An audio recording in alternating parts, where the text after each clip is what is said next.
네, 그 한국경제신문 2015년 9월 3일 목요일자 신문이고요. 예. 그 제 1면에 요게 났어요. 양도세 줄이려고 업계약, 다운 계약 건수 추월했다. 그 보통 우리가 일반적으로 다운 계약을 많이 하는데, 그죠? 그건 이제 그 집을 파는 사람은, 그죠? 그러니까 다운 계약이 뭔지 아시죠? 예. 예를 들면 집 값이 1억인데 계약서상에는 8천만 원에 계약한 걸로 이렇게 일부러 쓰는 거죠. 예. 보통 그런 거 이제 다운 계약이라고 그러는데, 다운 계약은 그렇게 하는 이유는 뭐죠? 집을 파는 사람은 팔았으니까 양도세, 세금을 내야 되잖아요. 양도소득세. 근데 집값을 낮춰서 이제 쓰면은 세금은 조금만 내면 되겠죠. 반면에 집을 사는 사람은 취득세를 내잖아요. 취득세란 걸. 근데 집값을 줄여버리면 낮추면 취득세도 그만큼 줄어들겠죠. 세금이. 보통은 그렇게 해서 많이 내는 게, 그렇게 다운 계약을 많이 하는 게 불법이죠. 일반적인데 요즘에는 어떻게 오히려 집값을 올려서 많이 계약을 한다네요. 좀 이상해요. 예. 근데 이 업계약을 하면 이제 당연히 매수자가 내야 하는 취득세는 올라가죠. 근데 나중에 이제 산 사람이 집을 팔 때 양도소득세를 줄일 수 있다고 합니다. 그래서 이제 대부분의 이 매도, 집을 파는 그 당사자는 대부분이 양도소득세에 부담이 없는 1가구 1주택 비과세 대상자라는 게 부동산 전문가들의 설명이다. 그죠? 요러면은 뭐 업계약이 더 유리할 수도 있겠네요.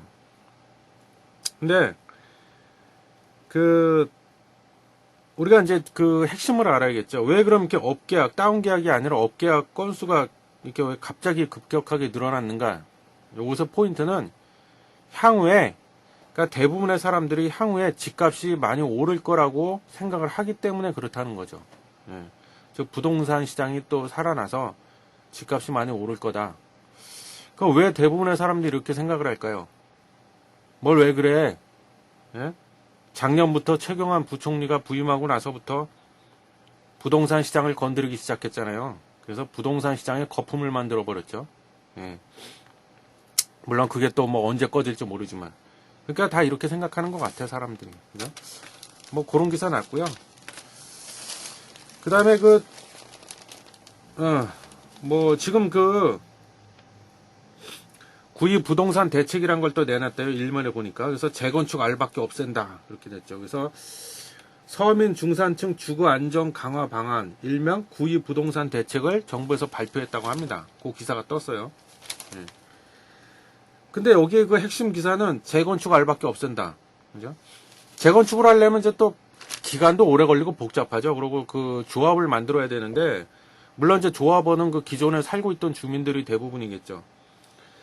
근데 재건축 알박기를 없앤다는 건 뭐냐면, 종전에는 그 아파트가 만약에 총 10개 동으로 이루어졌다 그러면 그 각 동별로 주민들이 동의를 해줘야 돼. 그래야 조합을 만들고 이제 재건축 작업이 들어갈 수가 있는데, 그 동의를 안 해주는 주민들이 있을 거 아니에요. 그래서 기존의 이 요건은 각 동별로 뭐 예를 들어 뭐 101동에 뭐 총 10가구가 산다 그러면 3분의 2 이상이 동의를 해줘야만 됐다는 거예요. 그 알박기가 뭔지 아시잖아요. 근데 일부 주민들은 이제 난 끝까지 버티는 거죠. 난 동의 절대 못해 이래가지고 그 사람들 때문에 이제 재건축이 못 들어가니까 얼마나 속이 타겠어요. 그래서 요걸 그 요건을 대폭 낮추겠다 그래서 3분의 2 이상이 아니라 동별로 2분의 1 이상이면 된다. 그러니까 절반만 넘어가면 된다. 그렇게 바꾸겠다는 뜻이에요. 그래서 알박기를 없애겠다 이런 뭐 뜻인데, 글쎄요, 저는 이게 뭐 얼마나 효과가 있을지 모르겠네요. 예. 제가 봤을 땐 그래요. 그 신문에 보니까 뒤에 또 기사가 나오는데,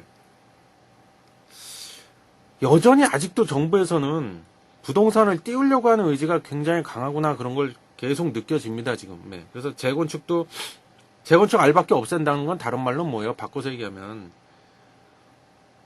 재건축을 활성화시키겠다 이거잖아. 그래서 또 부동산을 띄우겠다 이건데, 뭐 작년에 그 DTI하고 LTV 낮춘 것부터 시작하고 뭐 기준금리 계속 내리고, 그죠? 제가 보기엔 아직도 정신을 못 차리고 있는 것 같아. 이게 뭐 중국이랑 우리가 뭐가 다릅니까? 솔직히 중국이 지금 중국이 작살나고 있는 거 보면서도 일어나 싶네요. 저는. 예. 거품만 잔뜩 만들어가지고 거품 터지고 나면 중국이 작살나고 있잖아요. 지금 증시가 완전히 그냥 뭐 작살이 나고 있는데 그걸 보면서도 제가 봤을 땐 그래요. 또 내년 4월인가 그때 총선이 있잖아요.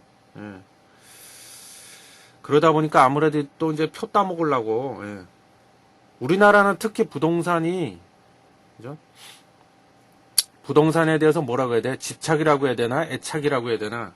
대부분의 국민들이 그게 굉장히 강하죠. 아직까지도. 그러니까 부동산을 띄우면은 표 따먹긴 제일 좋아요. 집값이 오르면 우리나라 사람들 대부분은 경기가 좋아지네. 그리고 집 가진 사람들은 뭐 싫어할 이유가 없겠죠. 근데 이런 식으로 이렇게 강제적으로 인위적으로 이렇게 띄워가지고 뭐 얼마나 이게 또 갈까 싶네요. 저는 뭐 또 염려가 크고 뭐 그렇습니다. 그래서 재건축 알밖에 없앤다 뭐 이런 게 나왔고 일면에 보니까 또 그 MBK 그죠? 사모펀드죠. 홈플러스를 인수한대요. 근데 인수 가격이 무려 7조 9천억 거의 8조인데 미친 거 아닌가 저는 그런 생각이 들어요. 미친 거 아닌가 지금. 요 얘기는 좀 뒤에 할게요. 뒷면에 또 기사 자세히 나오니까. 그래서 일면 기사는 뭐 요 정도만 얘기하고요.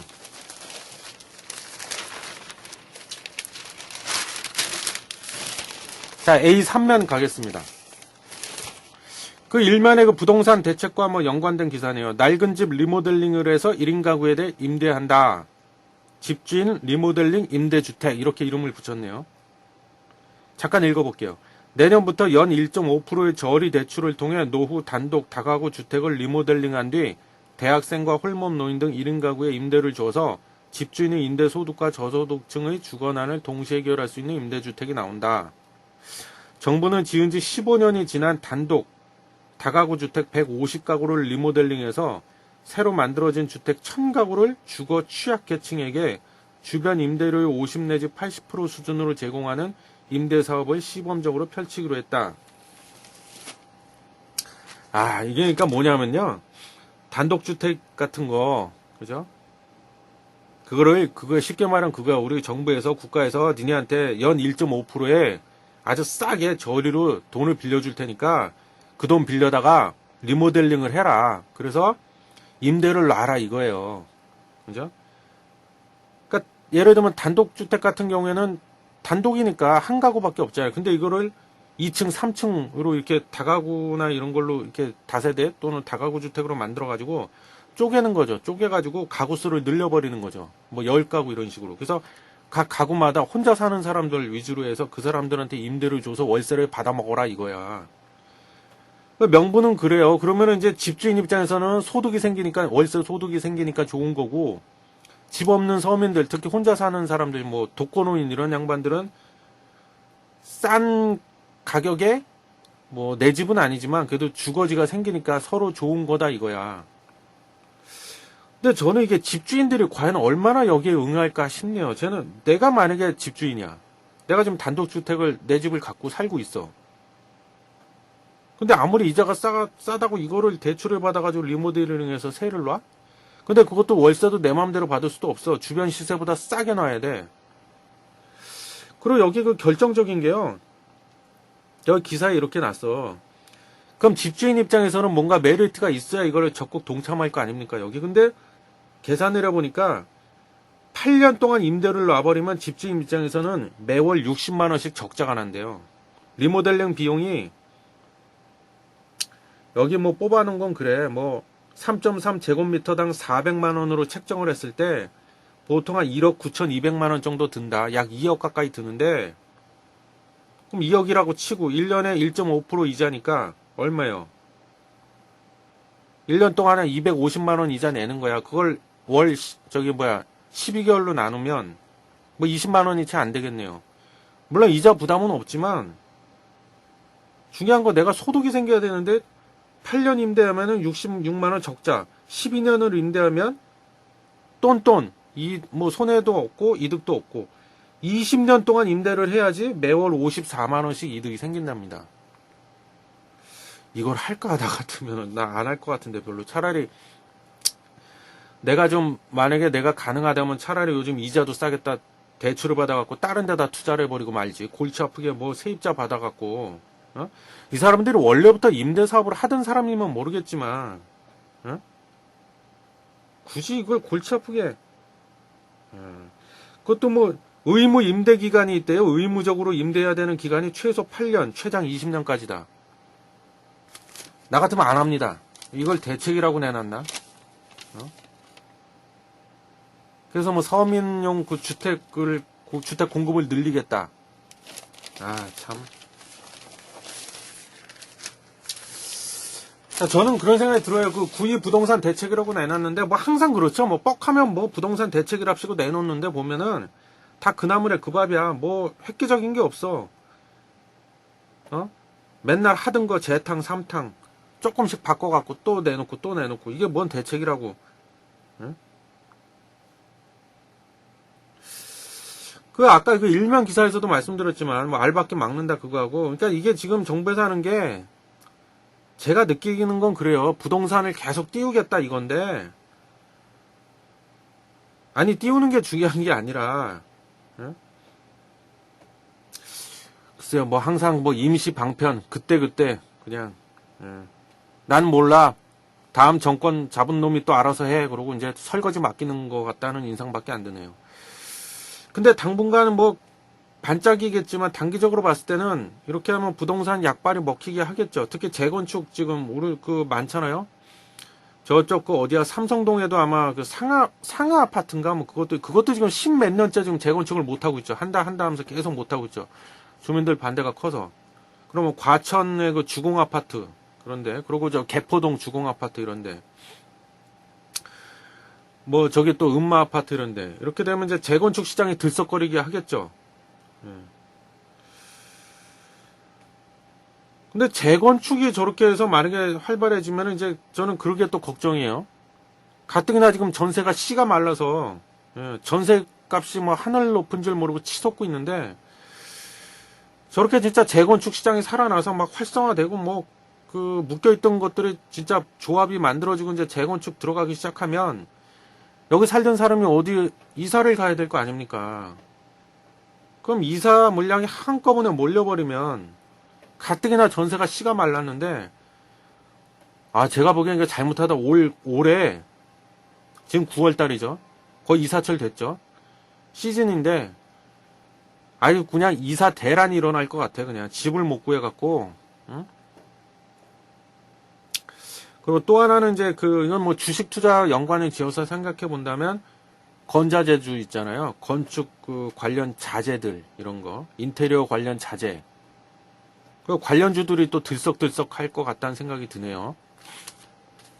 이미 건자재주가 올해 그 작년부터 그 뭐 부동산 시장 띄우는 바람에 건자재 주가가 날라갔었죠. 올 초에도 한 번 더 가지 않을까 그런 생각이 드네요. 그리고 또 하나는 제가 그 트렌드 리포트 촉이라는 그 진투방 방송 시간에 그때 그 페인트 관련주 얘기하면서 말씀드렸죠. 서민들이 이제 집 사기가 점점 힘드니까 리모델링 쪽에 아마 눈길을 돌릴 겁니다. 그런 얘기 그때 했었어요. 제가 그 방송에서.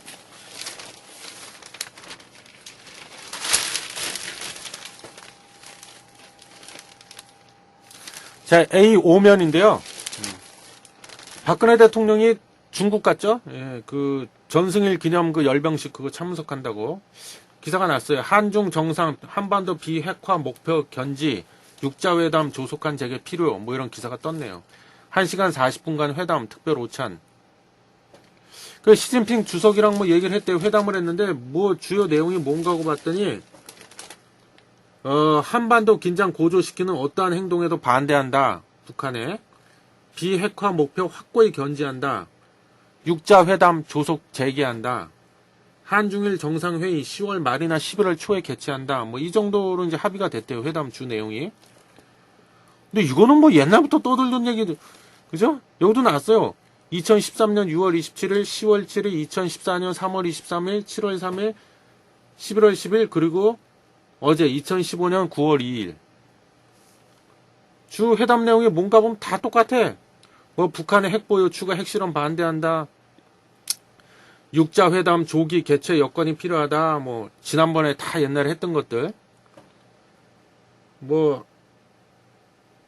요거 하나는 있었네. 작년 2014년 11월 10일 제가 그 신털람에서도 그때 해드렸는데 한중 FTA 타결한 거 하나 뭐 있었고 성과라고. 뭐 다 했던 얘기 다 하고 있습니다. 긴장 고조시키는 거 반대한다 우리는. 그러면 핵미사일 북한의 추가 도발 억제를 공조하자. 한국과 중국이. 별 내용이 없어요. 하나 있어 이거. 한중 2천억 규모 문화 벤처펀드 공동 조성. 또 이런 기사가 났어요. 박 대통령 리커 창과 면담. 경제협력 양해각서 33건 체결. MOU라고 하죠. 잠깐 기사 보면 박 대통령과 이 총리는 한중 문화 자산을 바탕으로 방송 등 콘텐츠 공동 제작 및 배급을 통해 양국을 하나의 시장으로 통합하고 세계 시장에 함께 진출하는 방안도 논의했다. 문화 벤처 펀드를 공동으로 2천억을 뭐 투자해서 만든다. 그 한중 FTA 때 제가 신털람 때 다 말씀드렸지만 중국이 지금 웬만한 거 우리나라 다 따라잡았죠. 휴대폰이고 뭐고 조선도 그렇고. 근데 아직까지 못 따라잡은 게 유일하게 하나가 있어요. 그게 뭘까요? 엔터테인먼트야, 엔터테인먼트.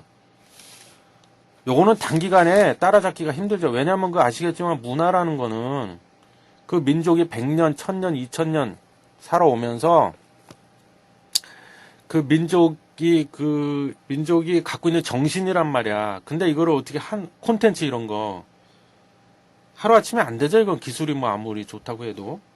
창의력 이런 거는 그게 안 되는 거야 지금. 그래서 그 호시탐탐 중국의 자본들이 어떻게든 한국의 엔터테인먼트 기획사라든가 이런 거를 먹으려고 호시탐탐 기회를 엿보고 있죠. 그래서 실제로 텐센트다 뭐다 이런 데 보면은 우리나라 그 드라마 제작사나 연예 기획사에다가 돈을 많이 갖다 댔죠 지금. 지분 투자도 많이 하고. 그다음에 뭐 한중 합작 드라마 이런 거 만든다고 막 자주 나오잖아요. 신문에도 보면. 게다가 그래서 그런 거야. 근데 쟤네들이 언제까지 저런 식으로 할까요? 결국에는 이제 이것도 따라잡을 거야. 그래서 뭐 그런 말들이 많죠. 제주는 곰이 부리고 뭐 돈은 누가 챙긴다고. 그러니까 그 뭐 산업 기술로 말하면 기술 유출 뭐 그런 거가 될 수도 있겠죠. 그래서 뭐 지금 그 누구야 그 갑자기 이름이 그분이 맞나요? 그 쌀집 아저씨로 유명하신 분 있잖아요. 김영희 PD. 김영희 씨 맞죠? 그분도 뭐 중국 가서 활동한다고 지금 저러고 있고. 돈 많이 준다니까 그냥 가는 거야. 참 뭐 문제라고까지 할 건 없지만 뭐 그분들 자유죠. 근데 당하고 있다는 생각이 저는 계속 듭니다. 중국한테. 이제 이것도 뺏겨. 이제 이거 엔터 업종도 다 뺏긴다. 이제 중국한테.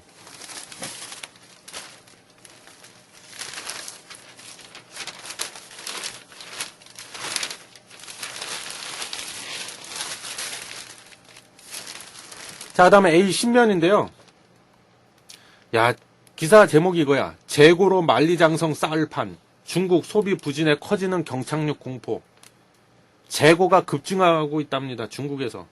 재고가 급증한다는 건 뭐야? 물건이 안 팔린다는 거야. 그래서 참고로 여러분 그 주식 투자하실 때도요.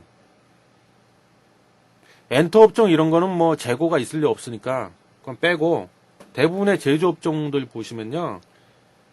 그 재무제표 분석하실 때 재무상태표라는 게 있습니다. 그 옛날에 원래 그게 대차 대조표라고 불렀었는데 이름이 바뀌었어요. 재무상태표 안에 보시면 유동자산 항목 안에 보시면 재고자산이 있어요. 그 분기별로 재고자산이 어떻게 변화한가 그것도 눈여겨보세요. 만약에 전분기 또는 전년도 동기 대비해서 요번 분기에 재고자산이 2배로 늘었다. 매출은 별로 안 늘었는데 그건 심각한 거야. 뭐야? 그게 뭘 의미해? 물건을 열라 만들어도 안 팔리고 있다는 얘기야.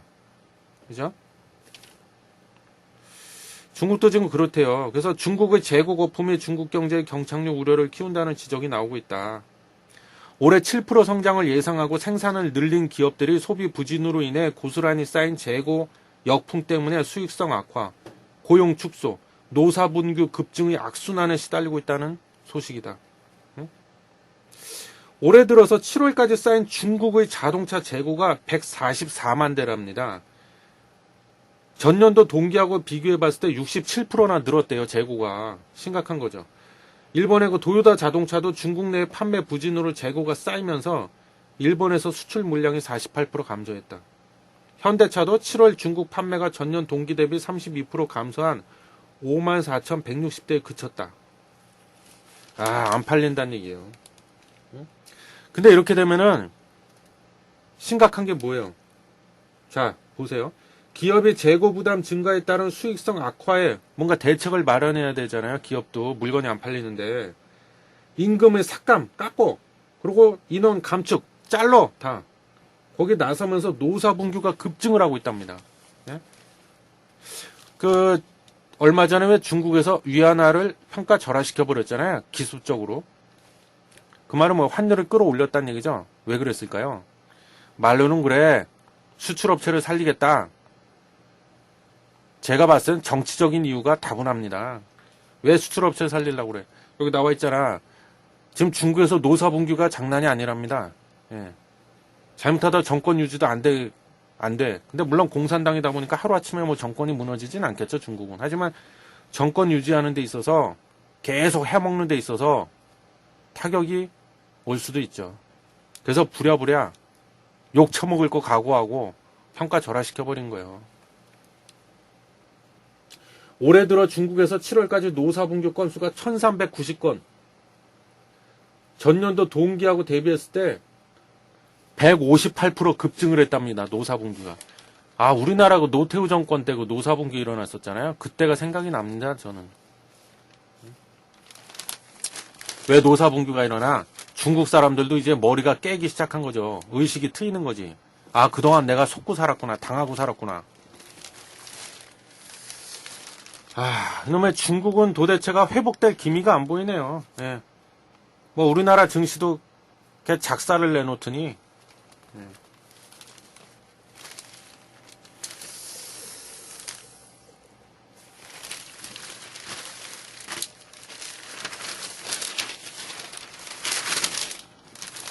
A13년에 또 이게 났어요. 소주 맥주값 최대 10% 오른다. 출고 가격 기준으로. 그 왜 오르나 하고 봤더니 빈병 보증금이란 게 있대요. 그게 뭐냐면 우리가 몰라서 그런데 이 소주나 맥주 사실 때 보면 소주가 보통 요즘에 그 한 병에 얼마예요? 제가 술을 잘 안 먹어서 모르겠는데 1,500원인가 아마 그렇죠? 참이슬 이런 거. 그럼 예를 들어서 1,500원이다 그럼 그 안에는 각종 세금과 이 빈병에 대한 보증금이 포함이 된 거래요. 몰랐죠? 우리가 소주 다 먹고 나서 빈병 산 데다 갖다 주면 그 원래 보증금 우리가 돈 받아야 돼요. 근데 안 받죠. 어떻게 보면 우리가 받아야 되고 악착같이. 근데 종전에는 이 빈병 그 보증금이 소주병이 40원인데 맥주병은 50원. 근데 이번에 환경부에서 올리겠답니다. 얼마로? 소주병은 100원.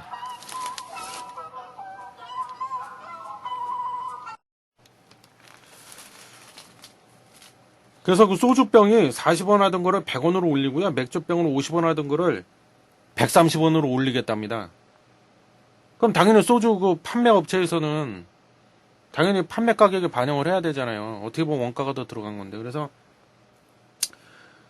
최대한 10%까지 출고 가격 기준으로 오르지 않을까 이렇게 본다는 겁니다. 그리고 그 취급 수수료라는 게 있대요. 그거는 뭐냐면 이제 우리가 그 소주 먹고 나서 빈 병을 편의점이나 마트에다 갖다 주면 걔네가 그걸 보관을 하고 또 다시 어떻게 그 처리를 해야 되잖아요. 그걸 본사로 보내든가.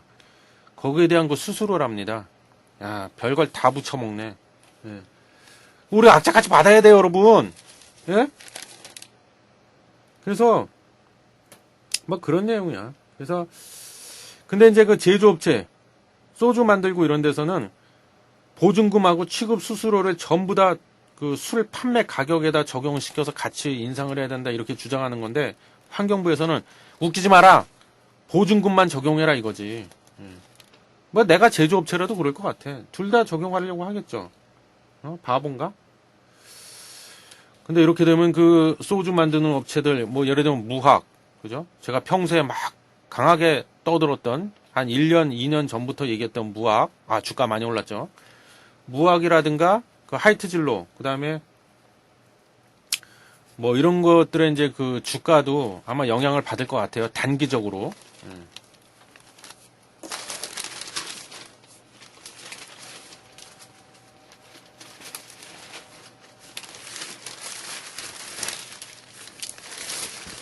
자, 다음에 그 A16면 LG 디스플레이 OLED 연합군 만들었다. 중국의 5대 TV 업체와 MOU 양해 각서를 체결했대요. 그래서 파트너 회사에다가 패널을 싸게 팔아서 OLED TV 시장을 키우겠다 이거야. 응? 근데 이게 글쎄요, 뭐 의도는 좋은데 이게 이런다고 삼성을 뭐 잡을 수 있을까 싶으네요. 지금 뭐 투자도 얼마 전에 또 기사 났죠. LG 디스플레이에서 또 뭐 1조인가 2조 뭐 투자해갖고 OLED TV를 또 붐을 한번 일으키겠다 그러는데 글쎄요, 뭐 항상 LG는 이놈의 LG나 하여튼 삼성 때문에 안 돼. 앞에 삼성이 딱 가로막고 있어가지고 삼성에서는 그 요즘에 퀀텀 닷 그죠? 발음이 어려워. 퀀텀이 뭐야? 양자라는 얘기죠. 양자. 닷은 도트, DOT, 도트, 점. 그래서 양자점. 그래서 이 구현, 화면 그 디스플레이 구현 방식이 LG하고 삼성하고 조금 다르죠. 뭐 그런 거예요. 그래서 글쎄 이건 뭐 두고 봐야겠죠. 근데 제가 보기엔 아직은 뭐 더 시간을 두고 봐야 할 것 같아. 예? 뭐 그런 거예요. 그거, 자.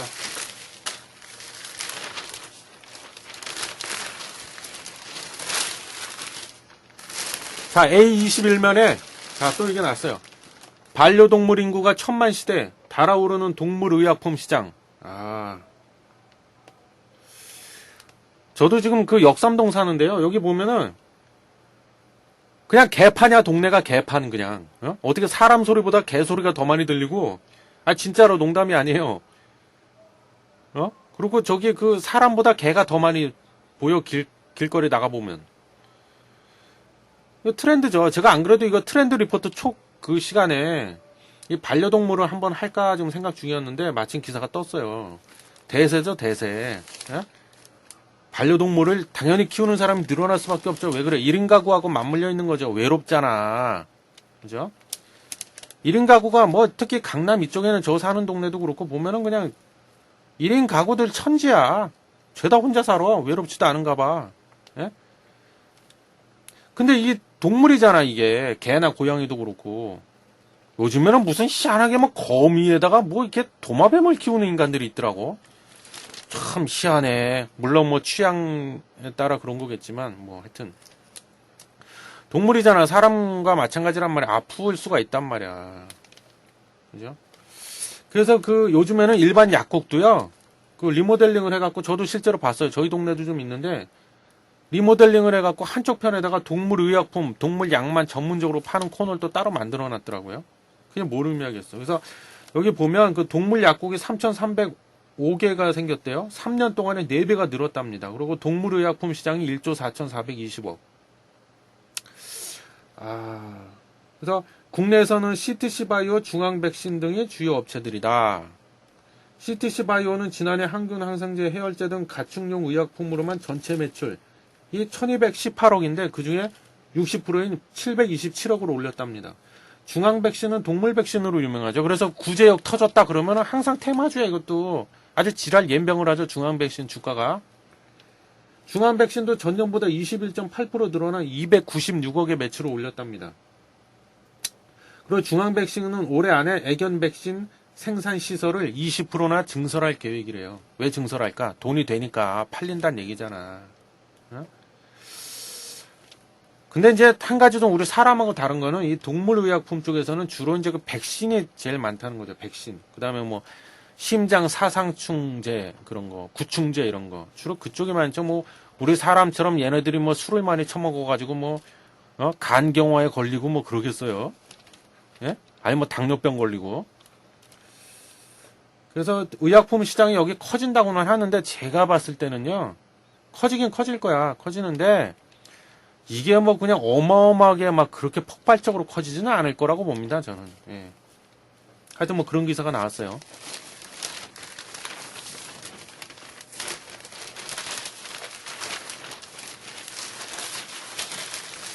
자, 그럼 A24면에 아까 그 MBK 얘기했잖아요. 홈플러스 인수한다고. 좀 상세 기사가 났어요. 막강 자금력으로 M&A 최고가 배팅, 홈플러스 수익률 하락은 부담. 아, 근데 저는 이 MBK 파트너스 그 회장이 김병주 씨죠. 김병주 씨인데, 뭐, 나름 이쪽에서는 한국의 그 국내에 존재하는 사모펀드 쪽에서는 그 보고펀드하고 좀 MBK 펀드가 거의 양대 산맥이죠. 근데 유명하신 분이죠, 이분이. 나름대로 능력도 많이 보여주셨고. 근데 저는 이게 아까 제가 뭐 약간 이게 미친 짓 아닌가 그랬는데 이게 정말 그런 생각이 들어요. 뭐냐면 너무 비싸게 산 것 같아. 이걸 무슨 거의 8조를 주고 지금 예? 홈플러스 자산이요 6조 6,307억이랍니다. 그리고 매출이 8조 5,682억인데 아 이거를 8조 가까이 주고 샀다. 예? 일단 사고 보자 이거는. 저는 이거 보니까 그 얼마 전에 작년이었죠 아마 현대차그룹의 우리 정몽구 회장님께서 그 한전 부지를 그렇게 사신 거, 그 어마어마하게 돈을 주고 사신 거, 그게 또 떠오르는데, 아니 문제는 이거 자금에서 어떻게 하려고 이러나 모르겠어요 이거를. 왜 그러냐면 지금 홈플러스도 그렇고 이마트도 그렇고 지금 향후 앞으로 이게 제가 보기에는 성장이 거의 힘들다고 봐요 저는. 왜 그러냐면 뭐 1인 가구 아까 얘기도 했지만. 그리고 1인 가구보다는 요즘에 또 그 막강한 경쟁력이 나왔잖아요. 모바일 쇼핑 하잖아요. 한국경제신문에서도 그동안 많이 났었죠, 기사가. 어? 손가락 쇼핑이다, 뭐 엄지 쇼핑이다, 엄지족이다. 아니, 스마트폰으로 웬만한 거 자기가 사고 싶은 거 다 사고, 그리고 요즘에 단품으로 많이 사지, 이렇게 소량으로 사지 많이 안 사잖아요. 특히 1인 가구가 많다 보니까. 그래서 편의점 주가가 막 날아간 게 그래서 그런 거 아닙니까? 어? 근데 이거를 이렇게 미친 거 아니, 이걸 주고 사가지고 어떻게 자금에서 저 엑스트라 하려고, 응? 아, 그리고 요거 얘기가 나와서 또 주식 투자하시는 분들 꼭 알아두세요. 뭐냐면요. 우리나라에 또 사모펀드가 꽤 있어요. 뭐 한행 컴퍼니도 있고, 뭐 그 밑에 그 중소형 조그만 거, 자잘한 것까지 합치면 꽤 될 거예요. 수십 개가 있는 걸로 알고 있는데, 어디 가든가 앞으로 여러분 그 최대 주주가, 사모펀드가 최대 주주가 됐다. 일명 재무적 투자자라고 하잖아요. FI라고 그래서. 또는 그 사모펀드에 재무적 투자자가 인수했다. 그러면 제일 먼저 머리에 떠올리실 게 하나 있습니다. 뭐냐면요. 거의 공식이야. 왜냐하면 재무적 투자자란 말이야. 전략적인 투자자가 아니야. 얘네는 뭐냐면 내가 돈 쳐들여 갖고 안 되면 차입이라도 돈이라도 땡겨 빚이라도 내갖고 어떻게든 인수를 해갖고 어떻게든 가치를 끌어올린다고. 기업 가치 끌어올려가지고 팔아먹고 튀는 거야. 나쁘게 말하면. 그게 꼭 나쁘다는 게 아니라 막말로 얘기하면 그렇다고. 그래서 뭐 먹튀다 이런 얘기 욕을 많이 먹잖아요. 얘네들이.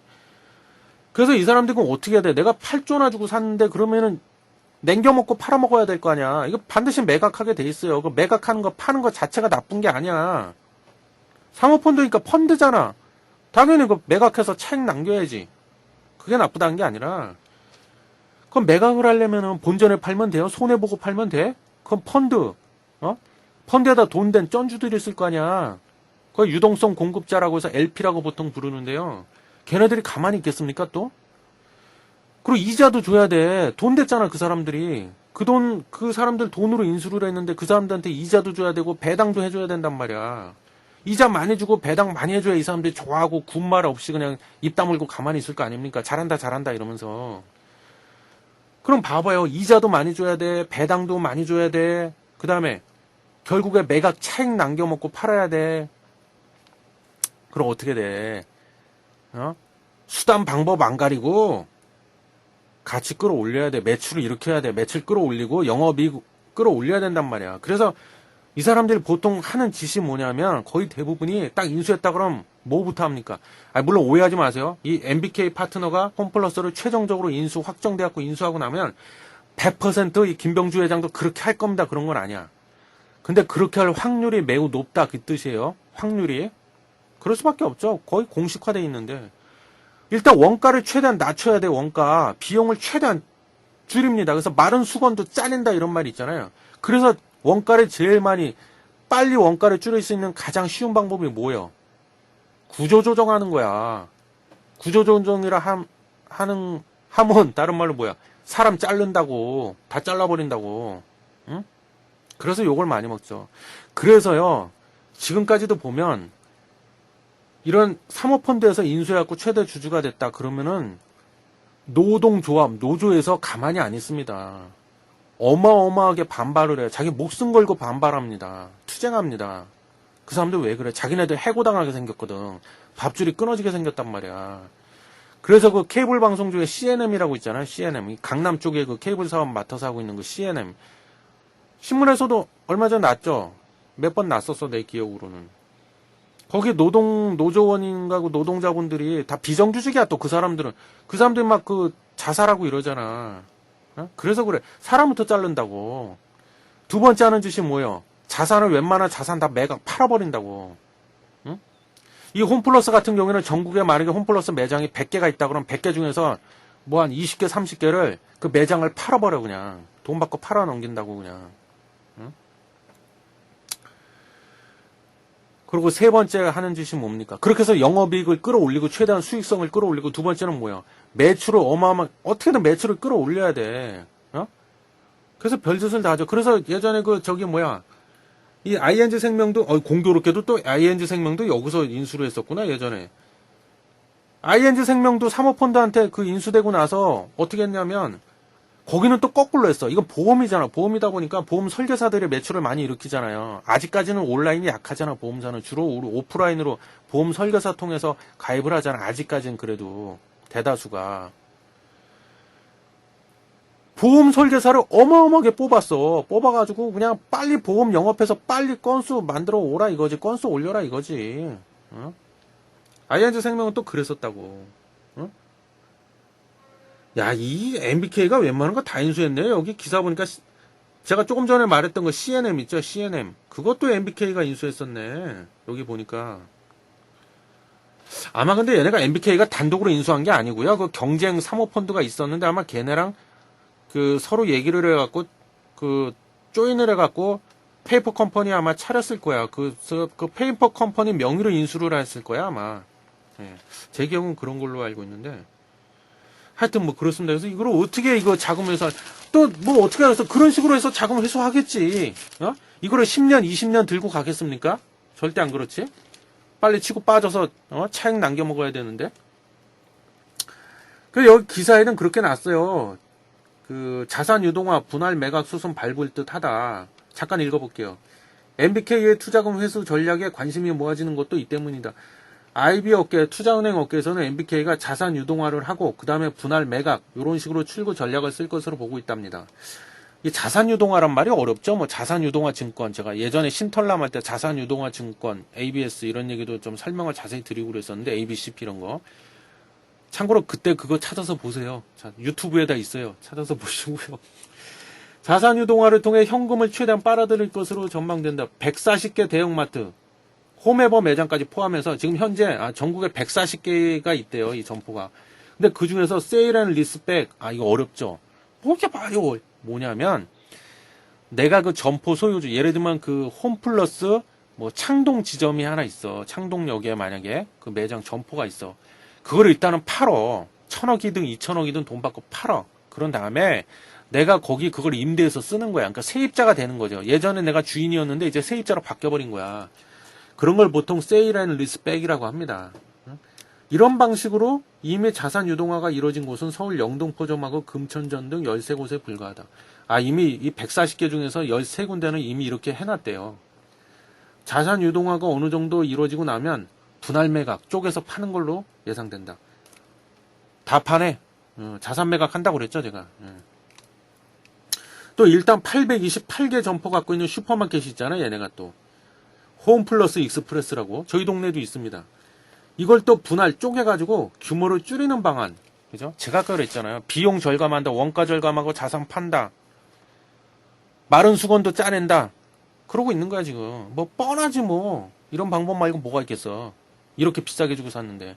여기 보면 에비타가 얼마다 뭐 이렇게 나오는데 그 얘기는 제가 나중에 다 말씀드릴게요. 요즘에는 그 주식 투자하시는 분들 퍼를 많이 보시잖아요.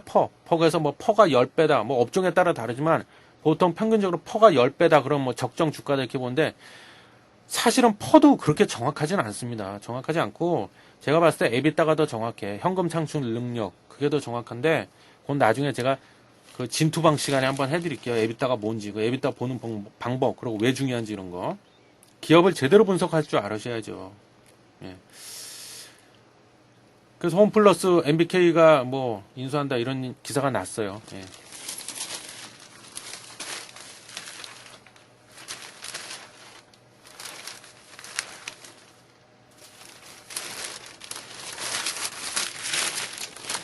야, 그리고 끝으로 31면에 아까 부동산가 연장선상에 있는 건데요. 또 이 기사 났어. 내년에 뉴스테이 2만 가구 공급, 영등포 롯데공장터에도 500가구. 뉴스테이가 뭐냐? 8년 거주 기업형 임대. 그래서 기업형 임대주택을 일명 뉴스테이라고 하죠. 이걸 대량으로 2만 가구 이상을 공급하겠다는 거예요. 말로는 다 그래. 뭐 주거 안정 대책 이런 타이틀로다가 이렇게 하는데 다 제가 보기엔 다 그렇습니다. 아까 얘기했던 그거 뭐 집주인 보고 리모델 대출받아서 리모델링해서 쪽방으로 다 나눠가지고 뭐 임대해서 그걸로 뭐 먹고 살아라 이런 것부터 시작해가지고 알밖에 재건축 시장 지금 띄우려고 하는 거 여기다 뉴스테이 또 공급하고 다 부동산 시장 띄우려고 하는 겁니다. 예. 네, 이렇게 해서 오늘 2015년 9월 3일자 목요일자 한국경제신문 털기 끝! 디 엔드!